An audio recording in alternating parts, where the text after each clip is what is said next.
నమస్తే.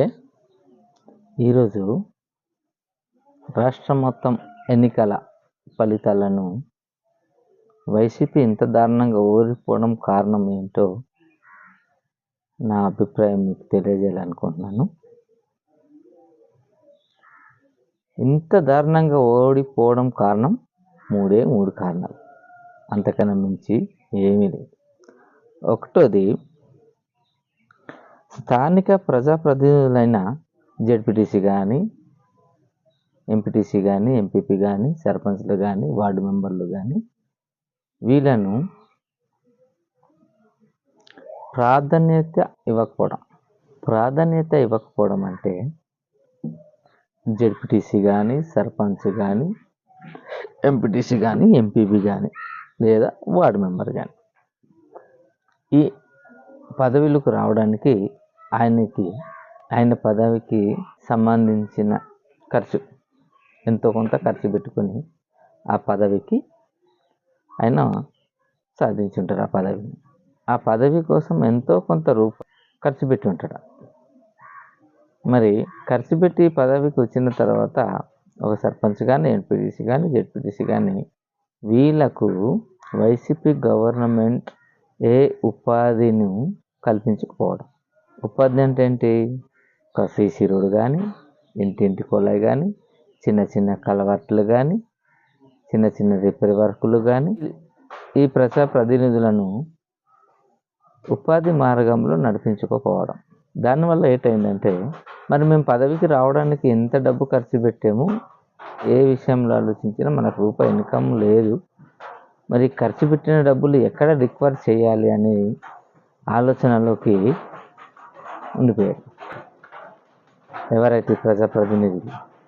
ఈ రాష్ట్రంలో కొంతమంది ఈ ఇన్కమ్ లేదు అని కొంతమంది ప్రజాప్రతినిధులు ఉన్నారు.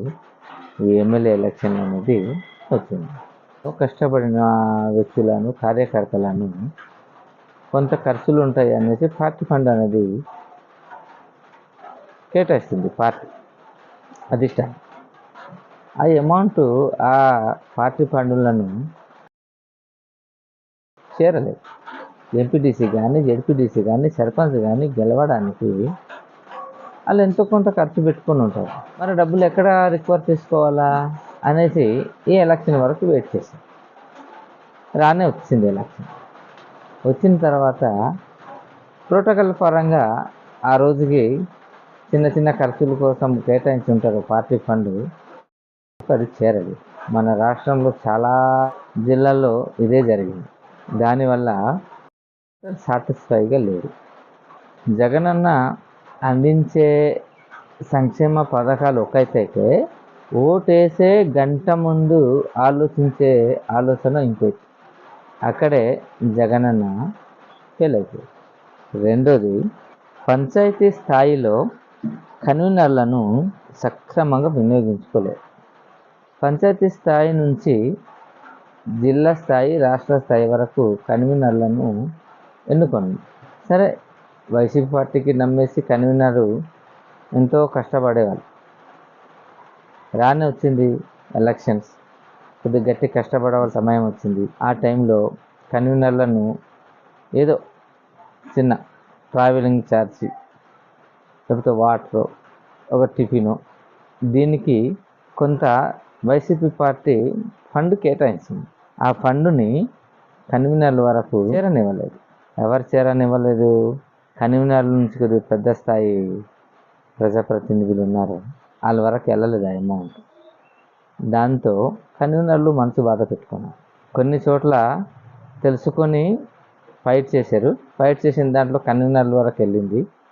కొన్ని చోట్ల తెలియక ఫైట్ చేయలేదు. ఆ ఫండ్ అనేది, ఆ పాకెట్ మనీ అనేది కన్వీనర్ల వరకు చేరలేదు. దానివల్ల ఏంటైందంటే, కన్వీనర్ కూడాను మనసు బాధ ఎవరికి చెప్పుకోలేక మనస్తాపన చెంది ఆయన కూడా సైలెంట్గా ఉండిపోవాల్సి వచ్చింది.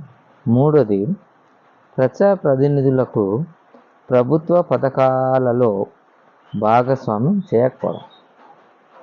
ఏదైతే మనకు గవర్నమెంట్ పథకాలు వైసీపీ జగన్మోహన్ రెడ్డి గవర్నమెంట్ నుంచి పథకాలు, సంక్షేమ పథకాలు అందించారో ఏ పథకంలో కూడాను జెడ్పీటీసీ నుంచి వార్డు మెంబర్ వరకు ఏ పథకంలో కూడా ప్రజాప్రతినిధులను భాగస్వామ్యం చేయలేదు.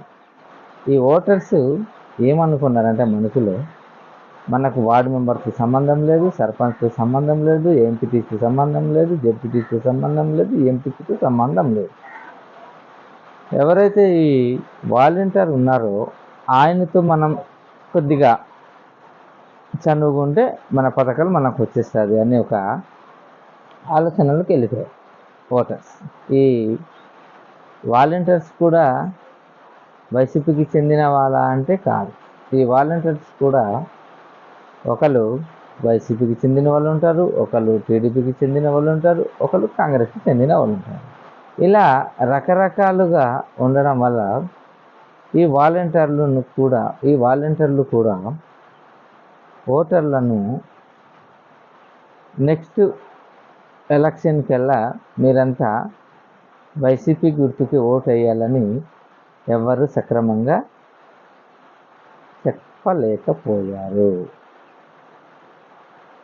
ఈ వాలంటీర్లు కూడా ఈ ఓటర్లు కానీ లేదంటే ఈ సంక్షేమ పథకాలు పొందుతున్న వాళ్ళని కానీ సక్రమంగా వైసీపీని మళ్ళీ మీరు ఓటు వేయాలి, మళ్ళీ వైసీపీ గవర్నమెంట్ని మీరు మరి తెచ్చుకోవాలని రాష్ట్రంలో మినిమం నాకు తెలిసి చాలా తక్కువ మందిని వాలంటీర్లు ప్రభావితం చేయగలిగారని నేను నమ్ముతున్నాను. రాష్ట్రంలో వాలంటీర్లు కానీ సక్రమంగా పనిచేసినట్లయితే ఈ ఫలితాలు ఇలాగ ఉండేది కాదు.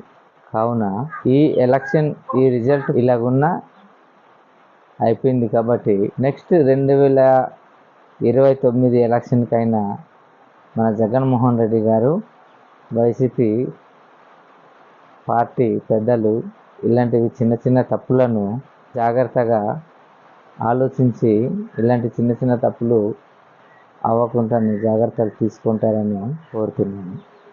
నమస్తే.